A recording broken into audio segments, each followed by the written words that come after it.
is a senior now, but although I am 3 years older than she is, I was just a lowly junior.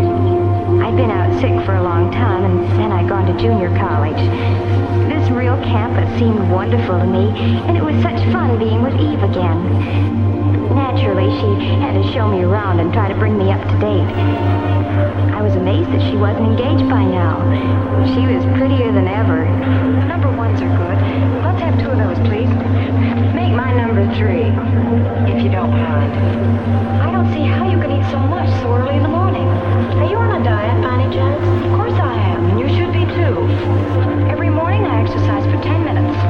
You can start right in tomorrow. Look, let's get this straight right now. You starve and you exercise. I eat and I watch you exercise. But it's really as necessary for you as for everybody else. Oh, cut it out. I wondered why Eve and I seemed different now, and I ended up by deciding that she was still the same attractive Eve, full of life, but a little self-centered and a little apt to push people around. I liked her as much as ever, but I wasn't so easy to push anymore. I didn't feel I needed her advice. Still, I didn't really resent it. Maybe it was that course in family relations last spring. I learned that it's a good idea to try to change yourself first if there has to be a change. Changing somebody else is practically impossible. Yet I must admit I was curious to know all about Eve, and she was more than willing to talk. Tell me about the boys you've met. You were saying something always happened. Well, whenever I meet a boy, I start asking myself, is he right for me?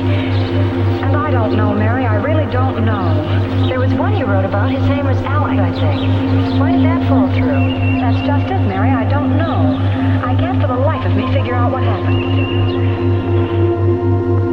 Take Alex, for instance, she said. I was down at Riley's one afternoon with the gang.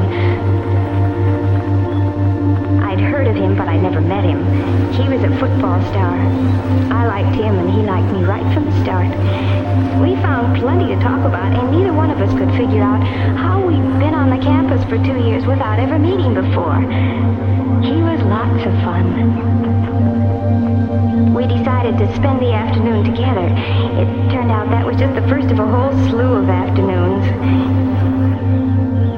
He was really sweet. Oh, well, just nice to be with. I guess I was a little proud, too, that a varsity football player was paying so much attention to little me. Well, as I said, Eve went on, we saw quite a bit of each other. But after a few months, his popularity got annoying. We were never really alone, and he never stopped worrying about his appearance. Did his collar look better buttoned or unbuttoned? Why, I could have been wearing a little number by Dior, and he wouldn't have noticed it. But if there was a new girl in the place, he was all eyes and smiles. It wouldn't make any difference what she looked like as long as she had some simpering crack to make about how well he had played on Saturday. I began to catch on that those forward passes could be used 2 ways. And finally I had more than I could stand, and I told him exactly what I thought of him. He didn't take it as well as he took compliments. Said I didn't appreciate the importance of his career. Career indeed. Whoever heard of a wolf with a career? And then there was Arthur. Arthur was different. Awfully nice, but awfully different. The gang called him the brain because he was such a whiz at math. And he was always ready to help a friend.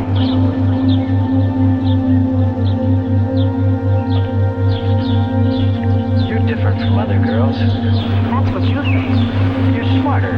You're almost like a man. Oh no, I'm very much the woman. I don't think of you that way at all. I don't get you at all. I know, you think math is exciting, but you really ought to get yourself straightened out. You'd be surprised how many things are just as exciting as math. Now really, you don't think there's anything wrong with me? Oh, forget it. I've got to go now. We'll talk about it some other time. But there never was another time, said Eve. I was just another problem to him.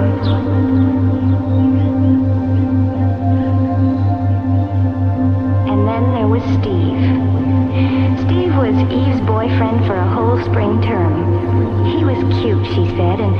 really romantic.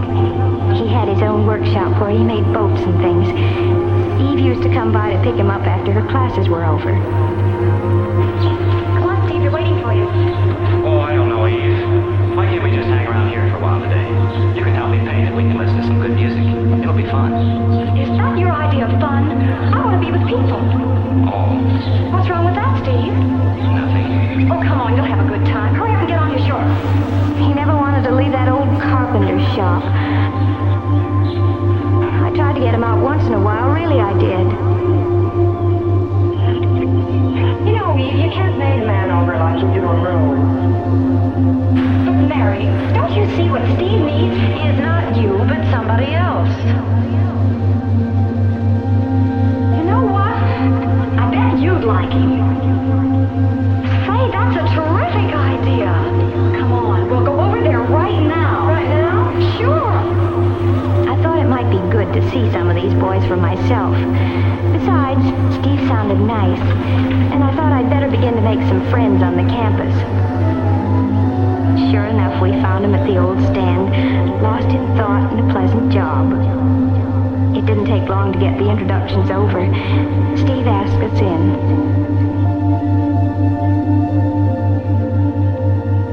It seemed like a nice place with a real atmosphere of its own, but evidently not one that Eve liked especially. But Eve is like that, jumpy, full of energy. She never could sit still for long.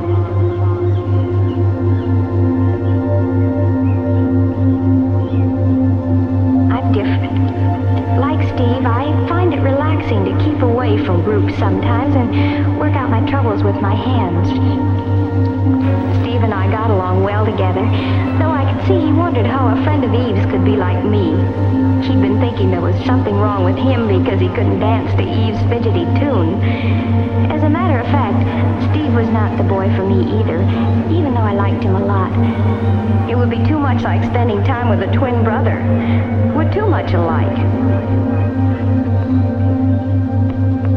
I told all this to Eve the next day when we had a riding date.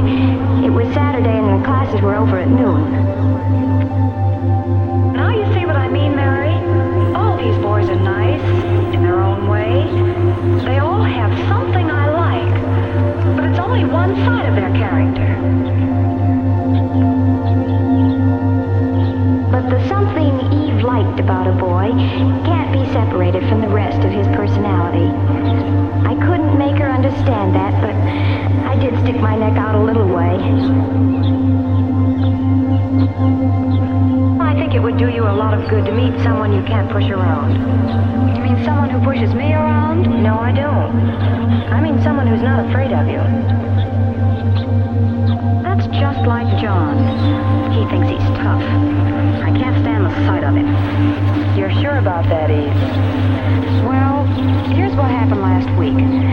We drove out to the country together. We had a wonderful time. I can't remember when I've had so much fun. I guess we just clicked. Then, just as we were getting to know each other better, he says, "Let's go home." Was I mad? Here I was thinking he really cared, and he does a thing like that. But why did he do it? Oh, well, you see, it wasn't his car. He promised his friend he'd be back with it before 6. Now look, Eve, you can stay if you want to. I'm not going to keep George waiting. So George is more important to you than I am, is that it? That's not the point. George can do without the car for once. If you really cared about me, you'd stay, George or no George.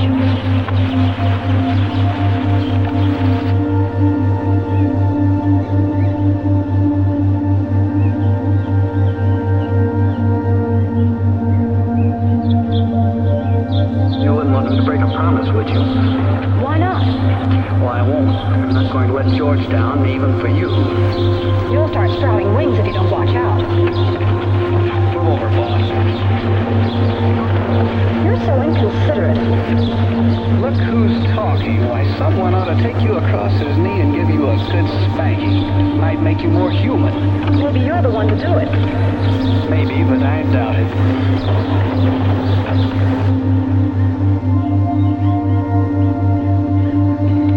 Sounds like the best of all. Are you serious? Why? You know know you were wrong. How do you make that out? Well, just think about it for a second. What were you asking him to do? Prove that he liked me? What's wrong with that? That would never satisfy you. Why not? Well, that's not what you really wanted. Well, what was it then? You wanted him to do what you told him to do. That's what you always want, Eve. That's terrible. I thought I'd gone too far, but now that she knew what she was doing, she could decide for herself if she wanted to change. That's always the hard thing to learn, that if any change is possible, it must be changing yourself. You have to take other people as they come, or else leave them alone. I started thinking about Eve's boys. They had the same problem. Steve liked Eve and he liked his hobby too, but he couldn't have both. It would be easier to find a girl who liked staying at home. While Arthur probably needs some help in order to change. Alex had already solved his problem. A girl who isn't always competing with him for first place. She's not as attractive as Eve, but she thinks it's wonderful that he's so wonderful. She's right for him. And John? Well, boy meets girl, boy loses girl. Maybe boy knows what he wants and on what terms. This girl doesn't know yet, but she's doing her best to find out. Every little experience, even the unpleasant ones, helps me know a little more about myself. And that's the first step. There are some things about me that I can't change. And those are the things that some man will have to live with for the rest of his life. So I'll pick him with those things in mind. I hope you'll do the same for me. We'll have to stay friends for a long